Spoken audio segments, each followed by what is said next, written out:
नमस्कार दोस्तों, स्वागत है आपका अपना यूट्यूब चैनल टुडे एग्जाम पर। दोस्तों आज है 27 सितंबर 2022 और आज आरआरबी ग्रुप डी की एग्जाम थी। फर्स्ट शिफ्ट की एग्जाम समाप्त हो गई है। फर्स्ट शिफ्ट के एग्जाम में जीके और साइंस के जो भी प्रश्न पूछे गए सभी प्रश्नों को लेकर आ गए हैं। तो चलिए दोस्तों देख लीजिए कौन कौन सा प्रश्न पूछा गया था। बात करें डिफिकल्टी लेवल का तो आज का ये प्रथम शिफ्ट काफ़ी इजी रहा है अब तक जितने दिन भी एग्जाम हुए मेरे हिसाब से। ठीक है, एक प्रश्न यहाँ पे पूछा गया था, रिपीट किया हुआ प्रश्न है, विद्युत मोटर किस सिद्धांत पर कार्य करती है। दोस्तों विद्युत मोटर जो है ये आपका विद्युत चुंबकीय प्रेरण के सिद्धांत पे कार्य करती है। बात करें विद्युत मोटर में ऊर्जा का ट्रांसफॉर्मेशन कैसा होता है तो विद्युत ऊर्जा को यांत्रिक ऊर्जा में बदलने का काम करता है। इसका जस्ट उल्टा मैंने आपको ये भी बताया था कि डायनेमो जो है ये आपका यांत्रिक ऊर्जा को विद्युत ऊर्जा में बदलती है। तो दोनों एक दूसरे के अपोजिट होते हैं। बात करें किस सिद्धांत पे कार्य करता है तो अभी आपने देखा जो है विद्युत चुंबकीय प्रेरण के सिद्धांत पे विद्युत मोटर काम करता है। एक प्रश्न यहाँ पे आया था, माजुली द्वीप किस नदी पर स्थित है। बताइए ऐसे इससे भी ज्यादा इजी प्रश्न होती है क्या। तो ये आपका ब्रह्मपुत्र नदी पे है और ये असम में है और ये दुनिया में नदी पर स्थित सबसे बड़ा नदी द्वीप है। ठीक है, इसके अलावा जो है आपको नदी द्वीप से एक बात और याद रखना है। द्वीप से अगर पूछे कि सबसे बड़ा द्वीप कौन सा है, खाली नदी नहीं रहे खाली द्वीप, तो आपका सबसे बड़ा द्वीप जो है ये आपका ग्रीनलैंड है। इसके अलावा सबसे बड़ा द्वीप समूह जो है ये आपका इंडोनेशिया है।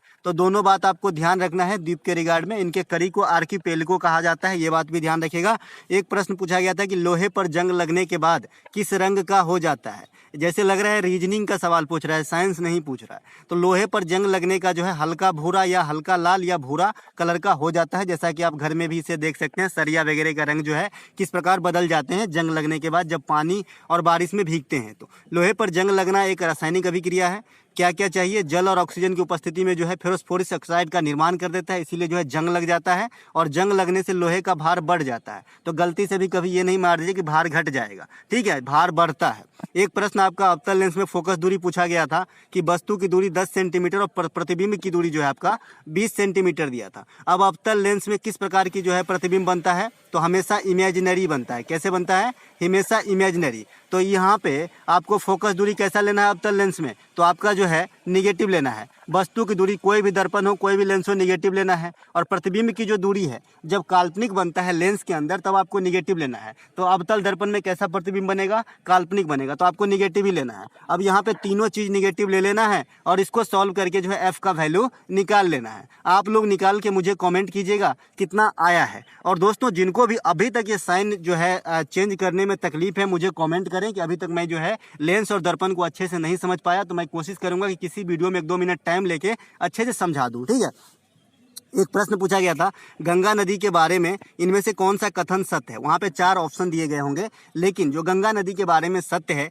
ये आपका है अलकनंदा और भागीरथी नदी जब देव प्रयाग में मिल जाते हैं तो इन्हीं की संयुक्त जलधारा जो है आपका गंगा कहलाती है। और गंगा जैसे ही आगे निकलती है तो सबसे पहले इसको राम गंगा नदी मिलती है। ये कहाँ मिलती है, आपका उत्तराखंड में मिलती है। और इसी नदी के नाम पे जो है जिम कॉर्बेट नेशनल पार्क का नाम बदल के राम गंगा नेशनल पार्क कर दिया गया है। इसके अलावा ओरिजिन कहाँ है इसका तो गंगोत्री हिमानी है। इसके बाद ये भारत की सबसे लंबी नदी होने के साथ साथ भारत की राष्ट्रीय नदी भी है जिसकी लंबाई 2525 किलोमीटर है। बात करें इसकी सहायक नदी की तो रामगंगा नदी है और यमुना नदी है, सबसे बड़ी सहायक नदी है यमुना। उसके बाद सोन नदी है, महानंदा नदी है, रामगंगा नदी है। इसके बाद गंगा डॉल्फिन जो गंगा में पाया जाता है इसको जो है राष्ट्रीय जलीय जीव घोषित किया गया है और डॉल्फिन प्रजनन केंद्र पटना में लगाया गया। तो अब ये बात भी ध्यान रखेगा। सुंदरबन डेल्टा गंगा ब्रह्मपुत्र डेल्टा के नाम से जाना जाता है क्योंकि इसमें इसका भी योगदान है। इसके बाद गंगा नदी को बांग्लादेश में पद्मा कहा जाता है। तो आपको इतनी बात याद रखना है, इनके अलावा जो कुछ भी रहा होगा गलत रहा होगा। एक प्रश्न, संयुक्त अनुच्छेद 243I किससे संबंधित है। दोस्तों आप जानते हैं कि ये भी किसी न किसी रूप में ग्राम पंचायत से ही संबंधित है क्योंकि 243 के ओ तक जो है किसी न किसी रूप में ग्राम पंचायत से संबंधित है। लेकिन यहाँ पे थोड़ा गुड क्वेश्चन यहाँ पे पूछ दिया गया है। ये क्वेश्चन जो है आर्टिकल 243I ये आपको जो राज्य में वित्त आयोग का गठन करते हैं राज्यपाल इससे संबंधित है, लेकिन ये ग्राम पंचायत से कैसे संबंधित है। तो जो पंचायतों का जो हिस्सा होता है टैक्स में करों में ये निर्धारित करता है। बात करें कि केंद्र में जो वित्त आयोग का गठन होता है। कौन से आर्टिकल है? तो आर्टिकल 280 है। अभी 15वां वित्त आयोग चल रहा है और NK सिंह इनका अध्यक्ष है। इसके बाद एक प्रश्न आपसे पूछा गया था कि X गुणसूत्र और Y गुणसूत्र किस प्रकार भिन्न है। तो भैया X गुणसूत्र और Y गुणसूत्र दोनों जो है सेक्स हार्मोन, मतलब ये सेक्स गुणसूत्र है, दोनों लिंग गुणसूत्र है। और आप जानते हैं कि मादा के पास 22 X होता है प्लस यहाँ पे अगर 22 जोड़ी होता है, प्लस यहाँ पे अगर X 22 प्लस X रहता है, यहाँ प्लस अगर Y डोनेट करता है पुरुष तो जो है आपका मेल बच्चा पैदा होता है। अगर 2 प्लस X और X ही होता है यहाँ पे तो फीमेल पैदा होता है। तो यहाँ पे जो मेल में होता है वो सिर्फ Y होता है, मतलब सेक्स गुणसूत्र में, और फीमेल में X होता है। तो इतना सा फर्क है। अकॉर्डिंग टू ऑप्शन देखा जाएगा कि क्या था ऑप्शन में, मेरे हिसाब से इतना ही, क्योंकि ऑप्शन इसमें नहीं मिला था। जवाहर रोजगार योजना किस पंचवर्षीय योजना में शुरू किया गया था? अब ये कौन नहीं बना के आएगा बताइए। जवाहर रोजगार योजना हो गया, अंत्योदय योजना हो गया, इंदिरा आवास हो गया, ये सब कोई भूलता है जी, है ना। तो 7वीं पंचवर्षीय योजना में लगाया गया था आपका जवाहर रोजगार योजना। एक प्रश्न आया था कि ऊष्मा और करंट के बीच का सही समीकरण क्या है? सब दिन बताते आ रहे हैं कि इस पे न्यूमेरिकल पूछा जा रहा है, और मैंने पावर का बताया है, फिर F बराबर R/2 बताया है, श्रेणी क्रम में हो और समांतर क्रम में R फाइंड करना बताया है, दर्पण बताया है, लेंस बताया है, क्षमता निकालना बताया है, ऊर्जा खपत बताया है। इसके बाद ऊष्मा का सूत्र H बराबर I²RT बताया है। तो यहाँ पे एक समीकरण दिया गया था और यही राइट आंसर था, क्योंकि ये शुद्ध जो है संबंध है। इसके बाद आप H बराबर VIT भी लिख सकते हैं। ये कहाँ से लिखते हैं? क्योंकि V बराबर क्या होता है? RI होता है ओम के नियम से। तो V की जगह पर अगर आप RI रखेंगे तो फिर से आप यही पाएंगे I²RT H बराबर, ठीक है। जहाँ T क्या है? समय है। एक प्रश्न यहाँ पे, गाडगिल योजना किसके नाम पर आधारित है? दोस्तों गाडगिल योजना जो है D रामचंद्र गाडगिल के नाम पे रखा गया था, ठीक है, गाडगिल योजना। इसके बाद गाडगिल योजना कब लगाया गया था? तो चतुर्थ पंचवर्षीय योजना में लगाया गया था। ये बात भी आपको ध्यान रखना है। पंचवर्षीय योजना से 2 क्वेश्चन आए हैं। एक प्रश्न आया था कि कॉमनवेल्थ गेम 2022 में स्वर्ण पदक किसने प्राप्त किया? तो मीराबाई चानू ने प्राप्त किया था अकॉर्डिंग टू ऑप्शन। और सबसे पहले जो कॉमनवेल्थ 2022 बर्मिंघम इंग्लैंड में हुआ था, इसमें प्रथम पदक यही प्राप्त किए थे भारत के लिए। बात करें जो ओलंपिक टोक्यो में हुआ था, वहां भी फर्स्ट पदक इन्होंने ही प्राप्त किया था, लेकिन रजत पदक प्राप्त किया था। मीराबाई चानू राष्ट्रमंडल खेल 2020 में प्रथम पदक विजेता है, और कौन सा? रजत पदक प्राप्त किए थे। 2022 में जो राष्ट्रमंडल हुआ, यहाँ पे भारत ने 61 पदक प्राप्त किए, जिसमें 22 गोल्ड है, 16 रजत और 23 कांस्य है, और चौथा स्थान हासिल किया था। ऑस्ट्रेलिया पहला स्थान हासिल किया था। बात करें राष्ट्रमंडल खेल की शुरुआत 1930 हैमिल्टन कनाडा से होती है। इसके बाद ओलंपिक खेल में भारत 7 पदक प्राप्त करते हैं, जिसका कॉन्फिगरेशन 1+2+4 है। 1 गो रजत नीरज चोपड़ा, 2 गो रवि दहिया और मीराबाई चानू के द्वारा जो है आपका रजत प्राप्त किया गया था, और 4 गो जो है कांस्य प्राप्त किया गया था। भारत ओलंपिक में 48वां स्थान पे था, जबकि जो राष्ट्रमंडल खेल हुआ इसमें 4th स्थान पे रहा था। तो दोनों बात आपको ध्यान रखना है।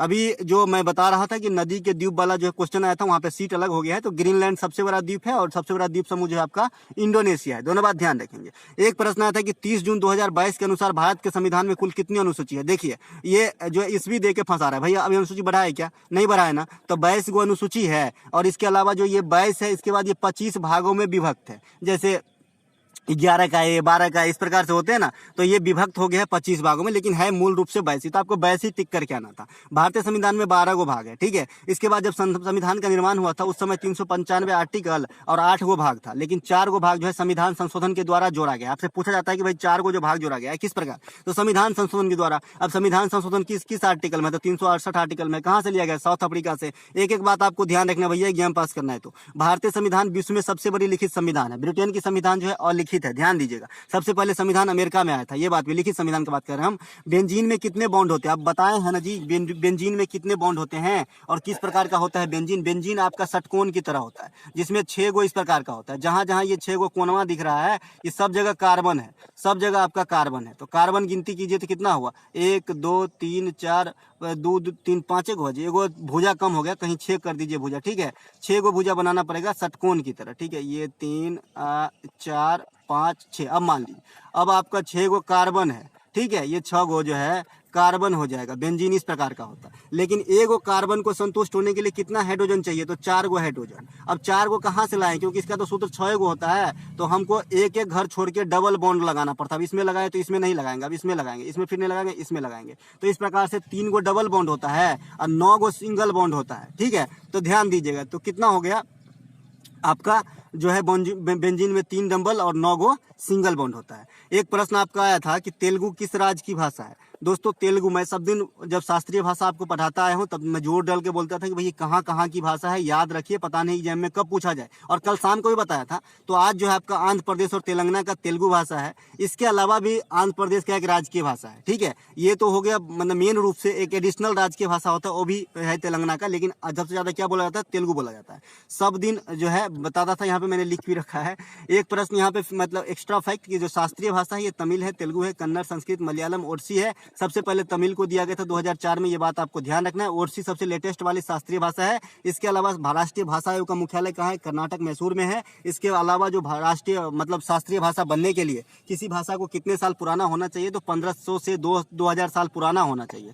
सबसे अधिक बोला जाता है भारत में हिंदी, इसके बाद बांग्ला, मराठी और तेलुगु का चौथा स्थान है बोले जाने के आधार पे। एक प्रश्न आया था कि ब्रह्मा कमल किस राज्य में पाया जाता है? दोस्तों ब्रह्मा कमल जो है उत्तराखंड राज्य में पाया जाता है, उत्तराखंड राज्य में पाया जाता है। आईपीएल 2022 में लखनऊ सुपर जायंट्स के कप्तान कौन थे? इस प्रकार के प्रश्न पूछ दिए गए थे, बताइए। तो लखनऊ सुपर जायंट्स के जो कप्तान थे ये आपका केएल राहुल था। और ये दो नए टीम थे, क्योंकि पहले इससे पहले वाले आईपीएल में 8 टीम थे, इसमें कितने हो गए? तो 10 टीम थे। दो नए टीम कौन कौन से हैं? एक लखनऊ सुपर जायंट्स था और एक जो आपका गुजरात टाइटंस है, ठीक है। तो विजेता कौन रहा? आपका गुजरात टाइटंस ही रहा, हार्दिक पांड्या वाला। जो ऑरेंज कैप किसे दिया गया था? जॉस बटलर को। पर्पल कैप युजवेंद्र चहल को। ये कैमा आईपीएल था 15वां। स्पॉन्सरशिप कौन कर रहा था? टाटा के पास। सबसे महंगा खिलाड़ी कौन था? ईशान किशन, मुंबई। तो इतनी बात आपको ध्यान रखना है आईपीएल के बारे में। सबसे अधिक रन विराट कोहली हो जाएगा, सबसे अधिक विकेट डेवन ब्रावो हो जाएगा, सबसे अधिक छक्का जो है क्रिस गेल हो जाएगा, ठीक है। तो इतनी बात आपको ध्यान रखना है आईपीएल से संबंधित। इसके बाद एक प्रश्न आया था आपका कि सेफ्टी टैंक से संबंधित रोबो कौन से आईआईटी ने बनाया? तो ये आपका आईआईटी मद्रास जो है सेफ्टी टैंक से संबंधित रोबो बनाया है, क्योंकि इसमें एक्सीडेंट होता था, आदमी की जो है मृत्यु होती थी,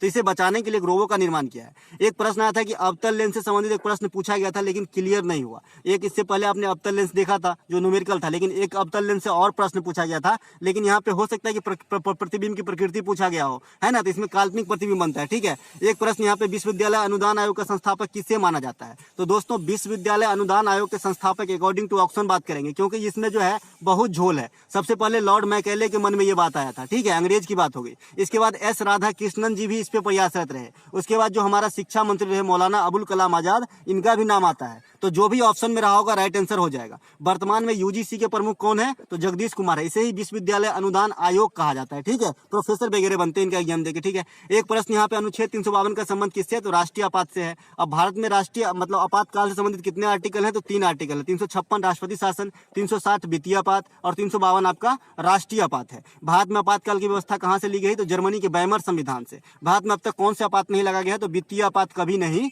लगा है। तो दोस्तों जो भी प्रश्न प्राप्त हुआ मुझे, सभी प्रश्नों को आपके साथ लाया। अगर अच्छा लगा हो तो लाइक कर लीजिएगा। मिलते हैं एक अगले वीडियो में, तब तक के लिए जय हिंद।